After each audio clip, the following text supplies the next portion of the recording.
एक छलावा। दुर्गेश अंधेरी रात में अकेले पैदल अपने घर की तरफ चले जा रहा था, क्योंकि दुर्गेश अपने खेतों के काम से पास के ही गांव में गया हुआ था।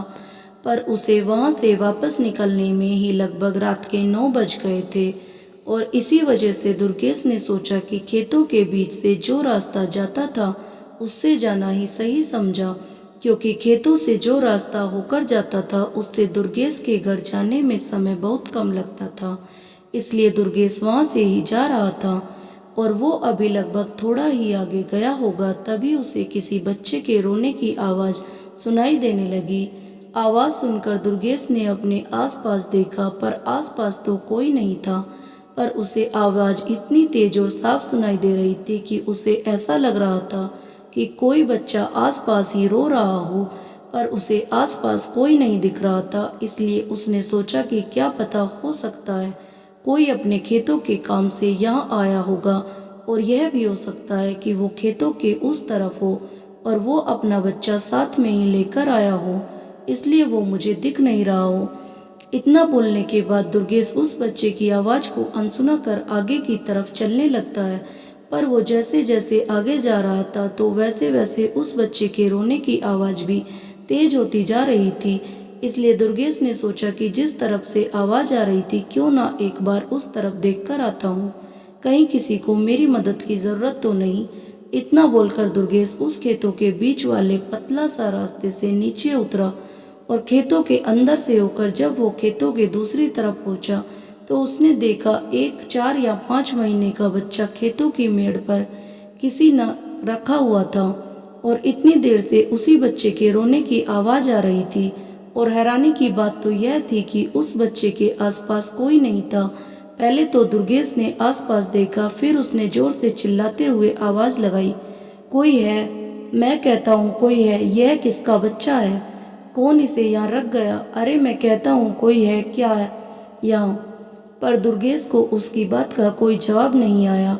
इसलिए दुर्गेश ने सोचा थोड़ी देर इस बच्चे के पास ही खड़ा होकर देखता हूँ, आखिर कौन है वो पागल जो इतने छोटे बच्चे को यहाँ अकेले छोड़कर चला गया।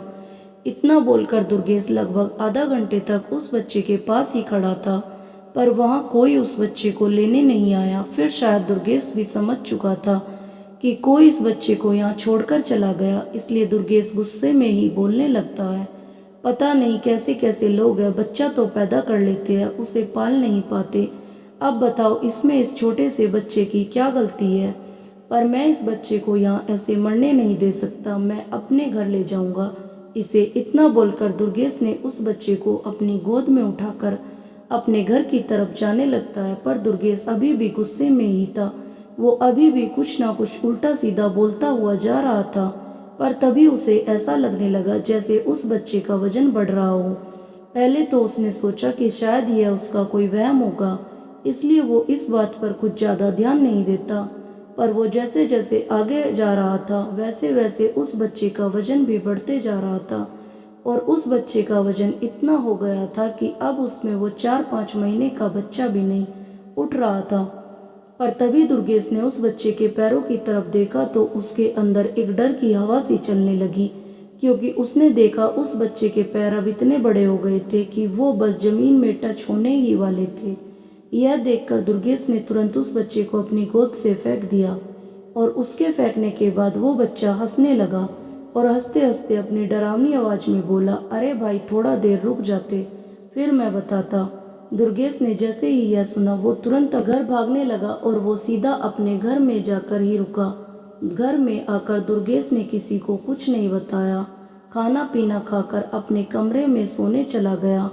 और अभी यह सब भूलकर दुर्गेश की आंख ही लगी होगी, तभी उसे अपने कमरे के दरवाजे के पास से किसी के रोने की आवाज़ सुनाई देने लगी। आवाज़ सुनकर दुर्गेश फिर से काफ़ी डर चुका था, इसलिए दुर्गेश ने अपने दोनों कानों को अपने हाथों से बंद कर लिया। पर उसका भी उसे कोई फ़ायदा नहीं हुआ, क्योंकि उसके कान बंद करने के बाद वो रोने की आवाज़ और बढ़ गई, और अब वह आवाज़ इतनी तेज हो गई थी कि अब वो उसे आवाज़ के कारण सोना तो दूर की बात, वो सही से वहाँ बैठ भी नहीं पा रहा था। और इसी के चलते दुर्गेश हिम्मत करते हुए अपने बिस्तर से उठा और दरवाजे की तरफ गया। जैसे ही उसने अपने कमरे का दरवाज़ा खोला तो उसे बाहर कोई नहीं दिखा, और साथ ही जैसे उसने दरवाज़ा खोला वैसे ही वो जो रोने की आवाज़ उसे परेशान कर रही थी वो आवाज़ भी बंद हो गई।